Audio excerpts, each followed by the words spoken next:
Assalamualaikum warahmatullahi wabarakatuh.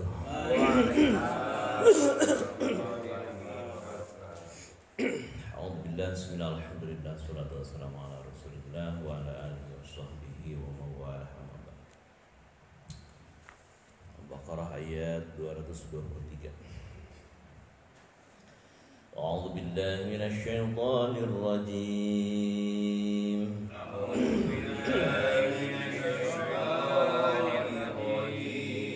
Bismillahirrahmanirrahim. Bismillahirrahmanirrahim.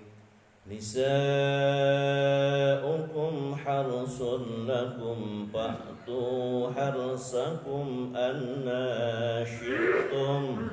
Nisa'ukum harsun lakum fa'tu harsakum anna syi'tum. وقدموا لأنفسكم واتقوا الله واعلموا أنكم ملاقوه وقدموا لأنفسكم واتقوا الله واعلموا أنكم ملاقوه وبشر المؤمنين صدق الله العظيم.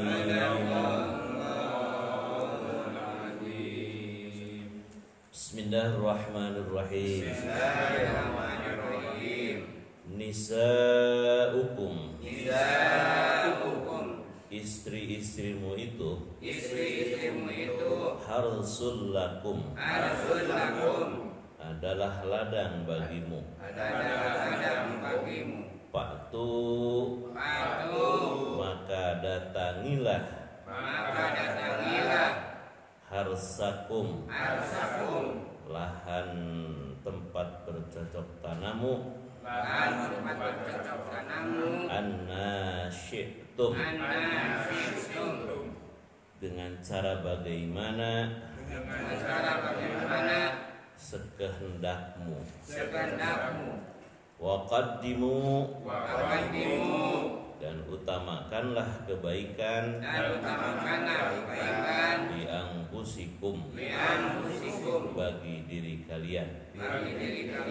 Wattaqullaha, dan bertakwalah kalian kepada Allah. Wa'lamu, dan ketahuilah oleh kalian semua, annakum, sesungguhnya kalian, melaku, orang yang akan bertemu dengannya. Wa basyiril mu'minin, dan berilah kabar gembira bagi orang-orang yang beriman.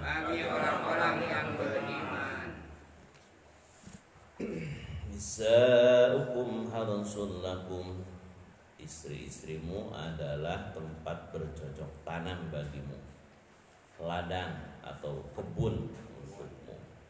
Ayat ini sungguh luar biasa, mengemas sebuah ketentuan yang sifatnya privasi, sifatnya pribadi, rahasia, tapi dikemas dengan bahasa yang mengandung kinayah, kiasan. Diibaratkan bojo-bojo teh kebon, kebon bareng kudu dipacul, kudu dikoret, kudu dipelakang gitu kan. Intina kudu dirawat, diurus eta kebon teh ameh henteu garum. Menurut Ibnu Abbas, al-hars ini dimaknai juga secara maknawi tempat mengandung anak, yaitu rahim. Jadi memang cocok kalau memang istri-istrimu adalah rahim tempat mengandung anak. Kenapa ayat ini diturunkan? Gitu ya. Karena kebiasaan kebiasaan sebagaimana diriwayatkan oleh Imam Ahmad dari Abdullah bin Sabit. Ia menceritakan, aku pernah menemui Hafsah binti Abdurrahman bin Abu Bakar dan kutanyakan, aku akan bertanya kepadamu mengenai suatu hal yang malu untuk mengemukakannya. Maka Hafsah menyahut, janganlah malu wahai keponakanku. Abdullah bin Sabit menuturkan tentang mencampuri istri dari belakang, ya. Hubungan suami istri dari arah belakang.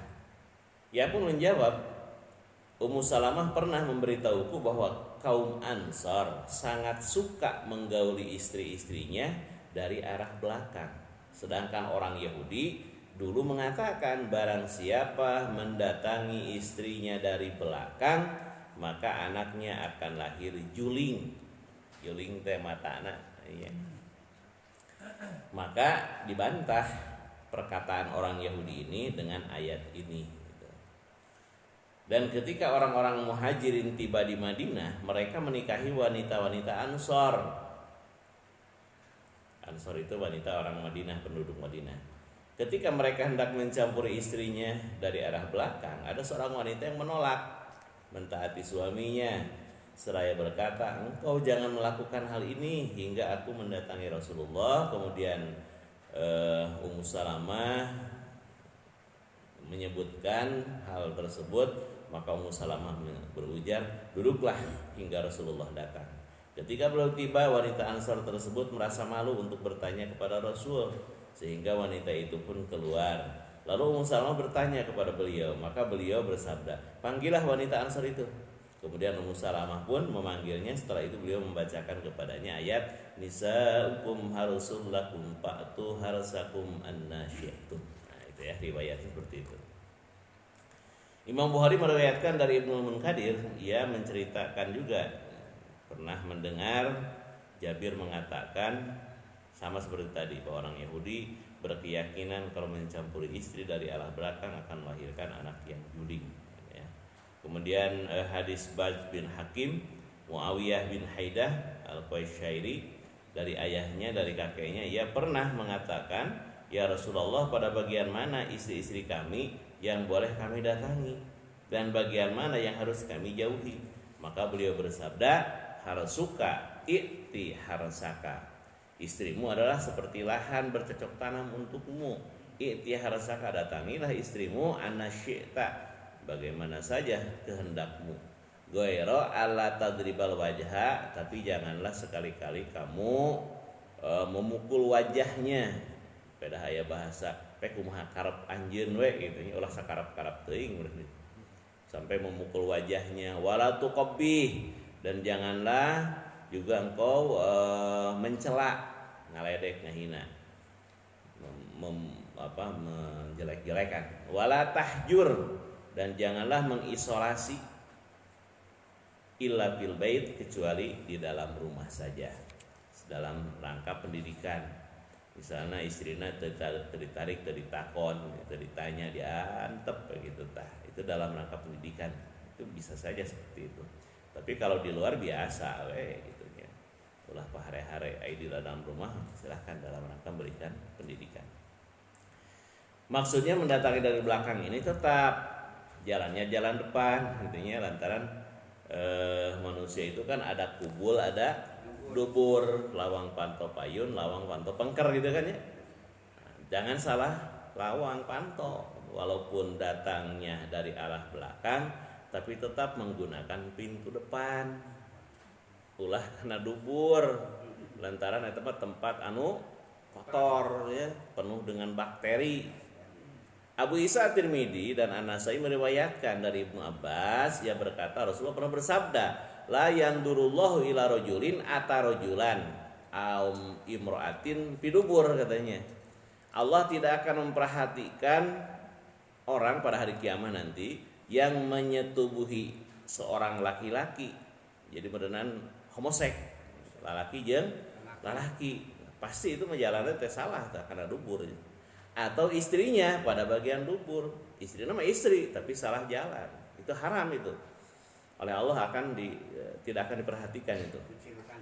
Nah, bahkan dalam hadis lain mal'unun man atamro'atahu fi duburiha. Akan dilaknat orang yang mencampuri istrinya yang mendatangi dari duburnya. Jadi dari dubur.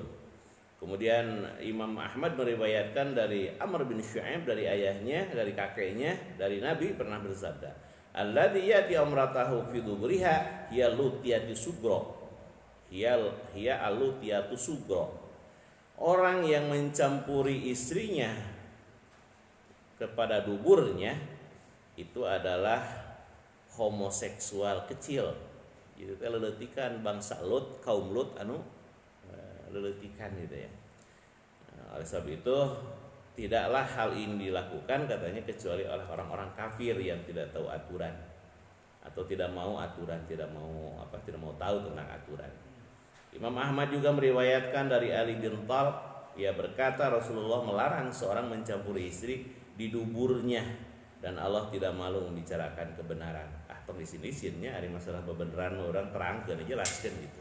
Walaupun dalam Quran ini sudah dicontohkan dalam bentuk kiasan. Kemudian dalam hadis lain sama layan durullahu ila rajulin jami'a imra'atahu fi duburiha. Allah tidak akan melihat kepada orang yang mencampuri istri dari duburnya. Oleh sebab itu silahkan mau seperti gaya seperti orang-orang Ansor dari belakang itu silahkan saja selama itu istri kita halal ya lakukan. Tapi tetap lawang panto payun anu diamanah ulah di dapur ulah di gitu. Ya, terakhir Abu Muhammad Abdurrahman bin Abdullah Ad-Darimi dalam musnadnya dari Sa'id Yasar Abu Hibab bercerita, aku pernah mengatakan kepada Ibnu Umar, bagaimana pendapat Anda tentang budak perempuan, apakah boleh dicampuri dengan cara tahmid? Ibnu Umar pun bertanya, apa yang dimaksud dengan tahmid? Tahmid gitu ya. Bukan tahmid, tahmid mah alhamdulillah, ini tahmid. Tahmid berarti dubur katanya. Jawab Sa'id, Ibnu Umar mengatakan, apakah ada dari kalangan kaum muslimin yang melakukannya? Hal ini juga menjadi pertanyaan. Piraku itu jalma iman mah ngalakukeun hal yang dilarang oleh Allah, yang dibenci dan dilaknat oleh Allah. Naudzubillah min dzalik. Nah, itulah barangkali dalam rangka menjalin keharmonisan rumah tangga, silahkan saja suka-suka. Anna syi'tum pek wae kumaha karep anjeun. Tapi tetap tadi masih dalam koridor-koridor yang wajar gitu ya, wajar, kemudian juga terhormat. Demikian penjelasan dari ayat tersebut. Mudah-mudahan kita semua tetap dijaga oleh Allah Subhanahu wa taala dari hal yang menimbulkan murkanya. Amin ya Allah ya rabbal alamin. Subhanakallahumma wa bihamdika asyhadu an la ilaha illa anta astaghfiruka wa atubu ilaik. Assalamualaikum warahmatullahi wabarakatuh.